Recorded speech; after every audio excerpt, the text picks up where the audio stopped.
Gov.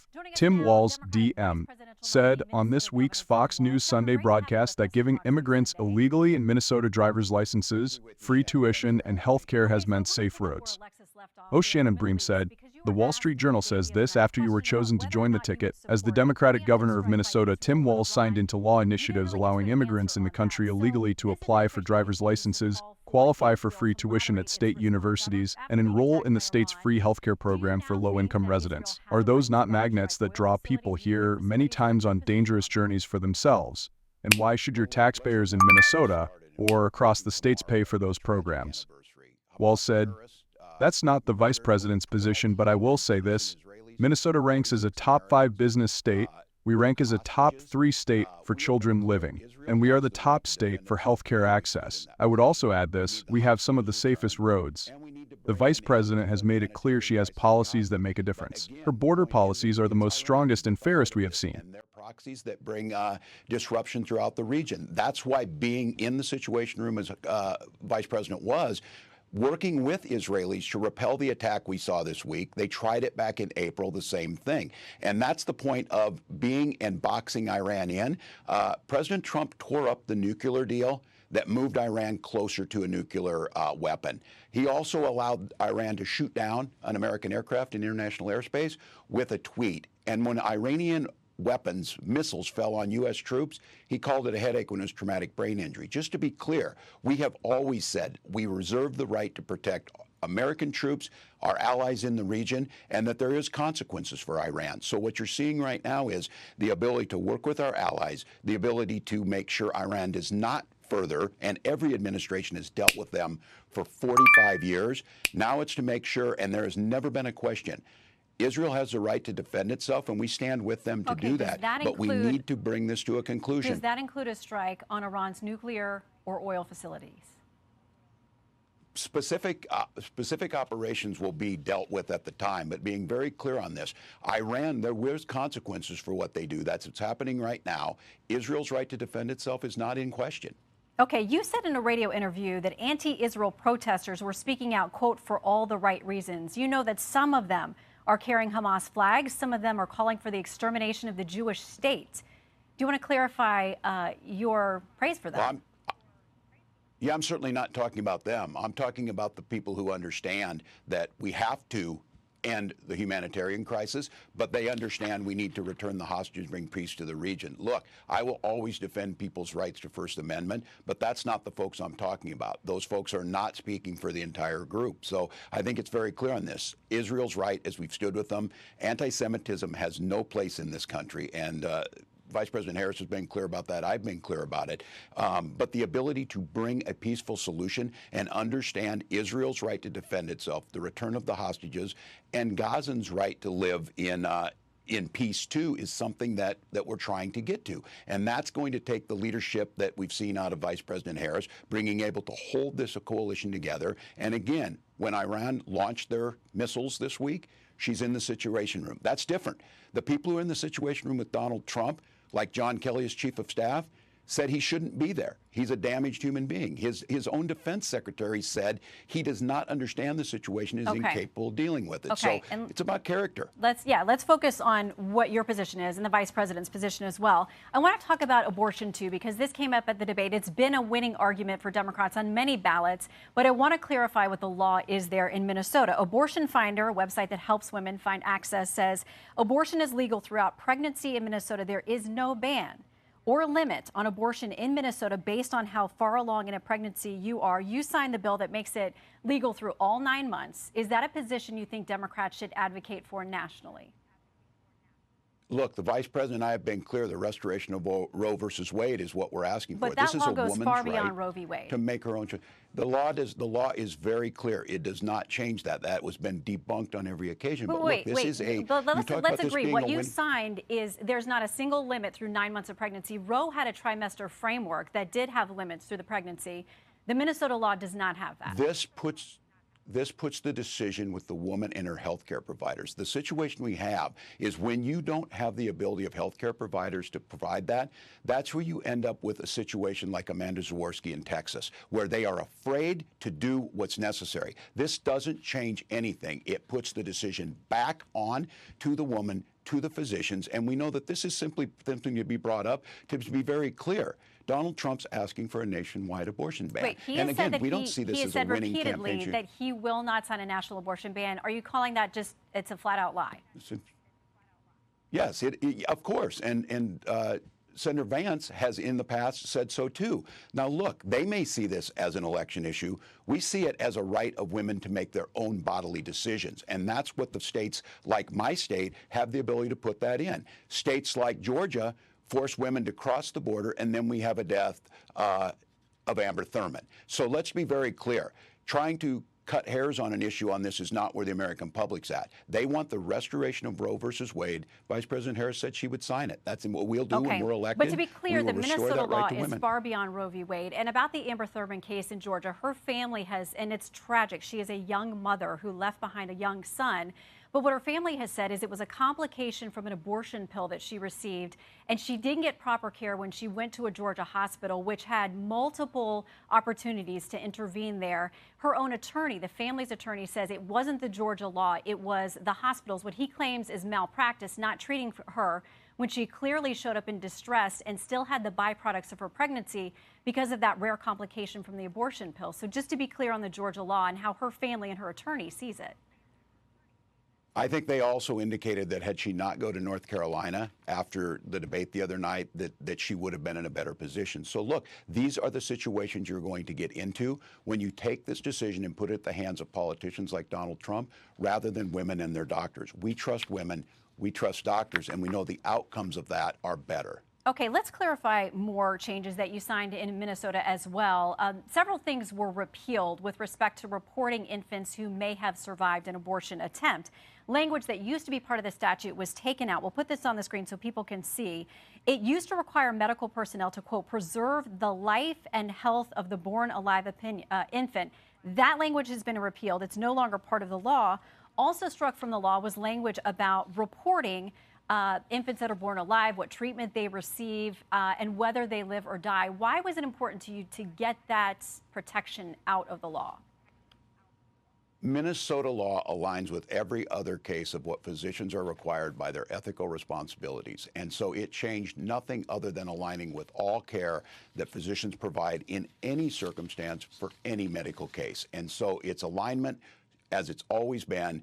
It's the cases we've seen in Minnesota, the outcomes we get in our healthcare results are the best in the nation. And all it did was align with existing law.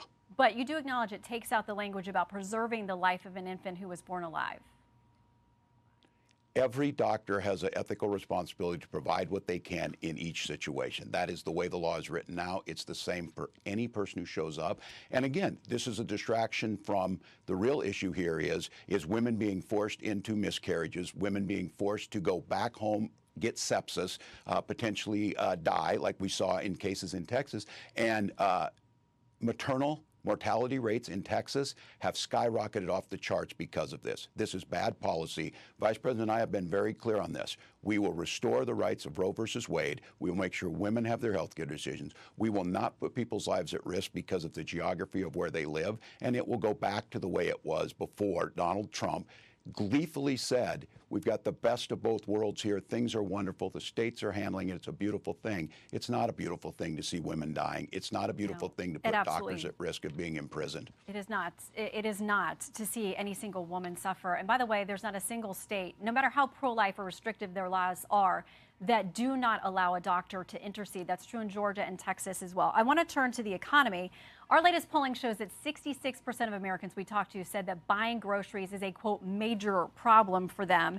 And when we ask people about how they feel about the policies of this administration versus the previous, double the amount of people surveyed say that Biden-Harris policies have hurt them rather than help them and their families economically. That's in stark contrast to how they feel when asked about the Trump administration. So what would a Harris-Walz administration do different than a Biden-Harris administration when it comes to convincing people that the economy is going to get better for them because their perception is that it's not?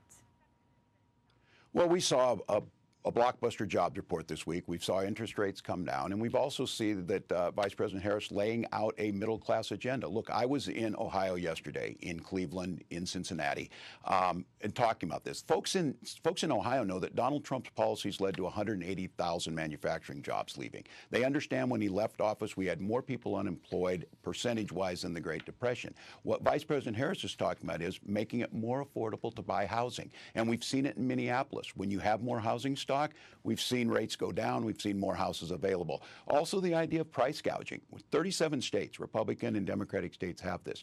Corn is about $4.10 or so a bushel. That's where it's been for many years, up and down. But prices at the grocery stores have skyrocketed, corporate profits have skyrocketed, and people are paying more. So we talk about that. And then I think the fundamental difference here is Donald Trump kept his promise. He cut taxes for the wealthiest. She's talking about making sure things like a child tax credit, $6,000 child tax credit, put more money in people's pocket, making sure that we're able to buy those things, whether it's a crib or it's baby formula, get started. And she's simply asking that we can pay for it by asking those at the top to pay their fair share. This is a fundamental difference in approaches to it, and we're seeing it working. We're seeing economists talk about Donald Trump's proposal to add a 20% sales tax will cost $4,000. Okay. That's everybody. That's not me saying it. And just to note, that is a tariff, which, by the way, this administration not only kept most of the Trump tariffs, but they added their own as well. So that's got to be part of the conversation. I want to talk a little bit about your record as governor, because it elucidates for people how you may serve as whether you end up being the president. You'll be one heartbeat away. Should your ticket be successful. Wall Street Journal says this after you were chosen to join the ticket. As the Democratic governor of Minnesota, Tim Walz signed into law initiatives allowing immigrants in the country illegally to apply for driver's licenses, qualify for free tuition at state universities, and enroll in the state's free health care program for low-income residents. Are those not magnets to draw people here, many times on dangerous journeys for themselves?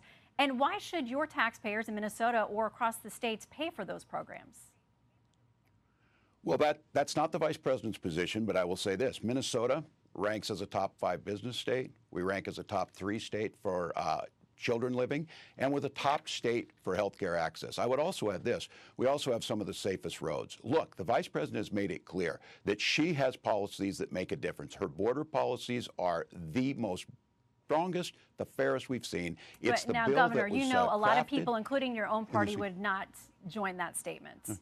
There are millions of people who have come here over the last few years that, they see this as an open policies, border. Well, simply, we have a policy. Donald Trump sees it as a political. Look, James Langford in Oklahoma, the Border Patrol agents, the Wall Street Journal, the Chamber of Commerce, all said pass this legislation. You have to have Congress to authorize 1,500 new border agents. You have to have Congress to authorize DOJ to speed adjudications on these asylum claims. Those are things that would actually work. Donald Trump told us for 4 years he would deal with this. He didn't. He didn't build his wall, 2%. Mexico didn't pay for it. This is a real bill that has bipartisan support. It has the experts on board, and it starts to tackle these issues. And we don't have to resort to demonizing people. We don't have to resort to making up or crafting stories, as Senator Vance said he did. Those things were not happening in Springfield, but it doesn't mean that we can't pass a piece of legislation to strengthen our border. That's what Kamala Harris is talking about. Well, She's talking Governor, about solving the problem. That piece of legislation does include the wall that you guys have been so, you've disparaged that. I mean, the vice president has as well, so I don't know if she really intends to move forward with that. But it was negotiated by 3 or 4 senators, and many Republicans came out against it long before President Trump indicated he didn't like it either. Listen, before we go, because I wish that we had a full hour, I want to give you a chance, because you called yourself a knucklehead this week, to talk about some of your misstatements. Yes. You've modified your story or explained that you misspoke about things involving your military rank, about carrying a weapon in war, your 1995 DUI arrest, using IVF to have your beautiful children, Gus and Hope, being in Hong Kong and China in the summer of 1989 during the Tiananmen events. A lot of people would say they couldn't get away with saying, I'm just too passionate, my grammar's not right, I'm a knucklehead. What do you say to the American people who think, I don't know that I can trust this guy with all those modifications to be the potential commander-in-chief of this country?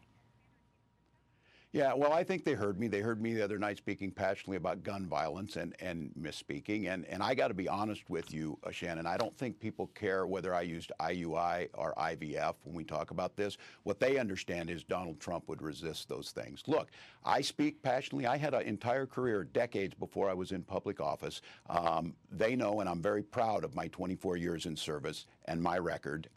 I have never disparaged someone else in this, but I know that's not what Donald Trump does. They disparage everyone, the personal attacks. I will own up when I misspeak. I will own up when I make a mistake. Let's be very clear. On that debate stage the other night, I asked one very simple question, and Senator Vance would not acknowledge that Donald Trump lost the 2020 election. I think they're probably far more concerned with that than my wife and I used IUI to have our child, and that Donald Trump would restrict that. So I think folks know who I am. My constituents here in Minnesota have elected me 8 times. They know where I'm at, and I'm proud to be on the ticket, and we'll deliver just like we have here in Minnesota. Right. And if we're going to deal in truth, both the president, the former president, and his nominee have said that they are very supportive of IVF. We are glad you have your precious family. We thank you for serving in uniform and your years and decades as a teacher. My mom was too. I know it's really hard work and sometimes very thankless. So, Governor, we appreciate your time. Thanks, Shannon.